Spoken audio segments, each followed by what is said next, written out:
What's up mga ka-vlogs? Ako nga pala si Maria, pinalad na makapagtrabaho bilang caregiver dito sa Holy Land.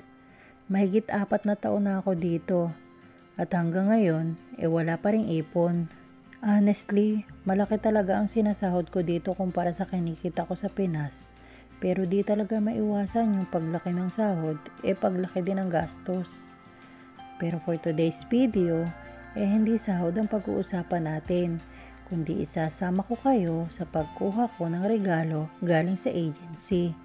Recently nga pala ay pinagdiwang dito ang Jewish New Year o yung tinatawag na Rosh Hashanah. Kaya naman may matatanggap na naman akong regalo galing sa agency. Sa loob nga pala ng 1 taon 2 beses ako makatanggap ng gift mula sa kanila. Ito ay tuwing Passover o yung tinatawag nila na Pesach at tuwing Rosh Hashanah. RabCab ang tawag sa card na ito at ito ang ginagamit na pangbayad sa mga public transportation gaya ng bus, share route at train. At syempre, kailangang may load siya para magamit mo. Dahil kung hindi, may posibilidad na magmulta ka ng 100 shekel pag natsyempohan ka ng mga inspektor lalo na dito sa bus. Malayo-layo din mula dito sa tinitira namin yung agency na pupuntahan ko. Kaya kailangan ko talagang sumakay ng bus patungo doon.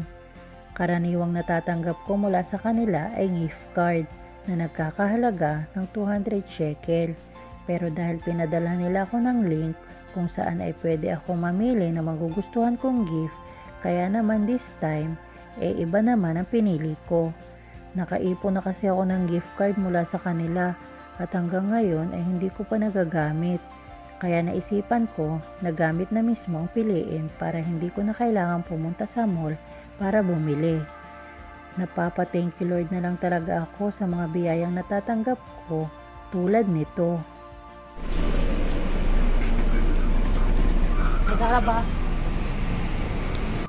At syempre, bago bumaba ng bus, ay nagte-thank you din ako sa driver dahil sa maayos na pagmamaneho niya ay nakarating ako ng ligtas sa pupuntahan ko. Sinamantala ko nga lang pala ang pagkakataon habang natutulog pa yung alaga ko para makapunta dito at makuha yung gift na pinili ko.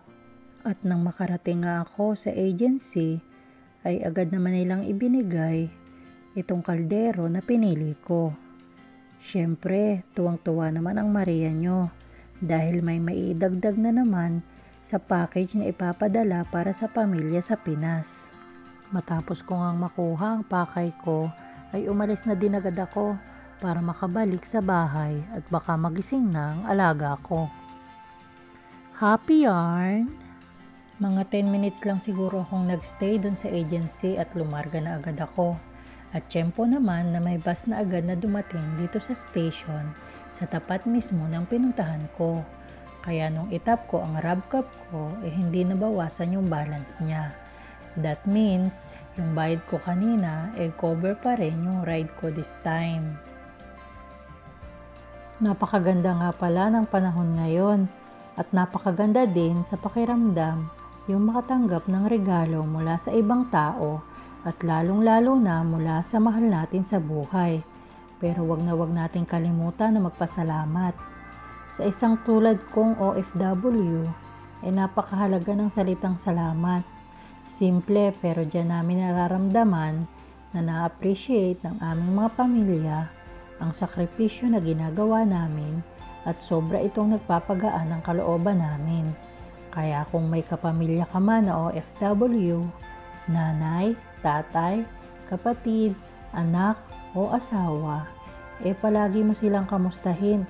At huwag kalimutang pasalamatan sa lahat ng sakripisyong ginagawa nila at iparamdam mo sa kanila na kahit malayo sila, hindi nawawala ang respeto at pagmamahal mo sa kanila. Ay siya, yan laang muna for today's video. Lagi nating tatandaan na tayo ay #feelingblessed para patuloy tayong magkaroon ng lakas na harapin ang mga hamon ng buhay. Maraming salamat sa inyong panonood. Babush!